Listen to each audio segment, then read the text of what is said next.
अन्त भन न ब्लग ब्लग बनाउनु के बनाएको हेलो इन्ट्रोडक्सन देऊ न तिम्रो ओके मेरो नाम हो सङ्गु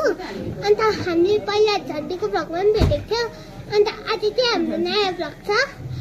माथिको नाना र म अन्त आज चाहिँ हामी दार्जिलिङमा घुम्छ अन्त तर आज चाहिँ घुम्दैन किनभने अहिले त राति भइसक्यो अन्त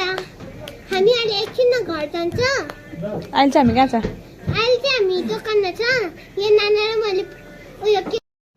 so hey guys welcome back to my channel है तपाईँहरूले सुनिहाल्नुभयो म चाहिँ रिसेन्टली अहिले दार्जिलिङ आएको थिएँ है दिदी भएकोमा अन्त दिदीले चाहिँ मलाई घुमाउनु लानुभएको थियो म र मेरो बहिनी आएको थियो नि त यहाँ अगाडि भेना र बहिनी हिँड्दैछ है अन्त यहाँनिर राम्रो भ्यू हेर्दै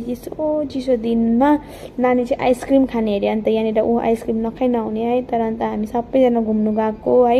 अगाडि हिँडेर भरिरहेको चाहिँ मेरो आन्टी भेना बहिनी हो अन्त यहाँनिर चाहिँ मन्दिर छ भनेर भन्नुहुँदै थियो आन्टीहरूले हामी पस्नु त पसेन अन्त भने हामी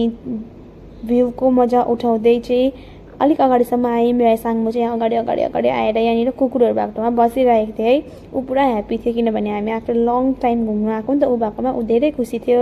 है अन्त हामीले अलिकति अगाडि गयौँ त प्ले जोन भेट्यौँ यहाँनिर एक दुईपल्ट हामीले पनि एक्सर्साइजहरू गऱ्यौँ यतापट्टि हेरेको त मेरो बहिनी पनि एक्सर्साइज गर्ने अरे अन्त यस्तो हेरेको त उसले पनि दिइरहेको रहेछ हो एक्सर्साइज गरिरहेको छ उसले पनि तर मजा आयो यहाँनिर एक्सर्साइज गर्दै भ्यू हेर्दै मजाको प्ले जोन थियो क्या हिँड्दै आउँदै यहाँनिर एक्सर्साइजहरू गर्नुको लागि धेरै राम्रो रहेछ प्ले जोन अन्त यहाँनिर नानी पनि मजाले झुन्डिने भनेर थियो भेनाले चाहिँ माथि चढाइदिने भयो त यस्तो हेरेको त उतापट्टि आन्टी पनि एक्सर्साइज गरिरहनु भएको रहेछ हो उता आन्टी चाहिँ मेरो फुपू हो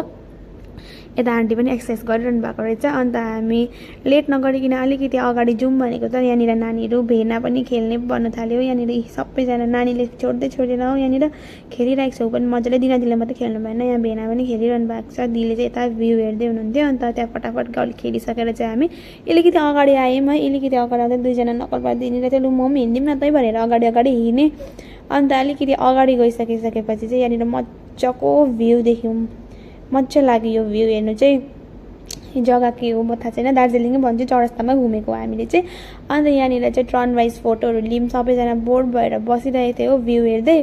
अन्त अलिकति अगाडि जाउँ न भनेको एकछिन फोटो खिच्नु म चाहिँ एक दुईवटा बहिनीको फोटो सुटहरू गरिदिएँ मेरो पनि उसले गरिदियो है अन्त यहाँनिर मजाले भ्यूको लाभ उठाउँदै अलिकति अगाडि गएको यहाँनिर कलेजहरू के छ भन्दै थियो तर त्यस्तो हामी डिटेल्समा चाहिँ घुम्नु पाएन अन्त यहाँनिर ठिकै हामी आई लभ दार्जिलिङ आइपुग्यौँ यहाँनिर पनि टर्न वाइज फोटोहरू खिचेँ अन्त अलिकति अगाडि आयौँ है छिटो गरेर हामीले दोकान पनि खोल्नु थियो नि त अन्त फटाफट आयौँ अन्त यहाँ हामी ठिकै चौरस्तामा आइपुगिसकेपछि यसो घुमेर चाहिँ अब चाहिँ जानुपर्छ घर भनेर भन्दै थियौँ फटाफट घुम्यौँ अन्त